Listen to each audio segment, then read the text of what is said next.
मका पडला होता पिवळा, तर त्यासाठी त्याला खत द्यायचं होतं. खत द्यायचं होतं तर मग डायरेक्ट शेडवर आलो ट्रॅक्टरच्या आणि तिथून पाहत होतं तर ते हवा नव्हती टायरामध्ये. मग तिथून घरी येऊन पंप घेऊन डायरेक्ट इथं शेडवर आलो. नंदू शेटला म्हणलं, "तू हवा मारत बस, मी येतो तोपर्यंत."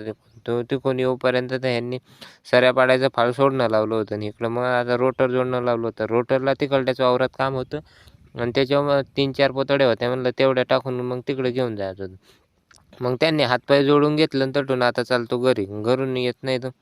आज काय कोण सोबत नव्हतं मला खत टाकायला. मग काय एक पोतळी घेतली आणि खत टाकणं चालू केलं आणि आपल्याला टाकणं होत्या 5 पोतळ्या. मग पहिल्या तर टाकून घेतल्या आणि मग आता शेवटची राहिली होती. मग ते आलता तर त्यांच्यावर उचलून घेतली आणि मग इथं आपल्या रोटरवर ठेवून दिल्या आणि मग म्हणलं, "तू जा तटे आपल्या शेडवर उतरवून दे." मग तिथून घरून मी जेवण खाऊन करून रोडनी वावरात येत नाही तर इथे तर मामा ते येईल होते. मग त्यांनी लावलं तो पोतडीचं तोंड फोडलं आणि त्यांना खत देणं चालू होतं. आणि मग इकडं म्हणलं आता आपण दुसऱ्या वावरात चक्कर मारून येऊ.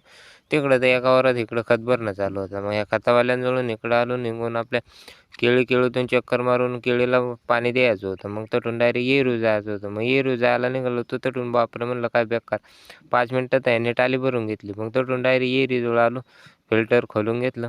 त्यासाठी आपल्या केळीला पाणी सोडणं होतं. मग काय फिल्टर तर चांगलंच होतं. मग जसं तसं डबलच्या लावून दिलं. मग तिथून आलो आपल्या मीटरजवळ. तिथून 3 घंटे मोटर लावून दिली. मग तिथून म्हणलं आता निवांत मस्तपैकी गेलो डोंगरावर. काय काम नव्हतं तर मस्तपैकी वर जाऊन बसलो. तिथून पहा आमच्या गावाचा नजारा कसा दिसतो. तेवढा आपला व्हिडिओ आवडला तर लाईक, फॉलो, कमेंट जरूर करा. धन्यवाद.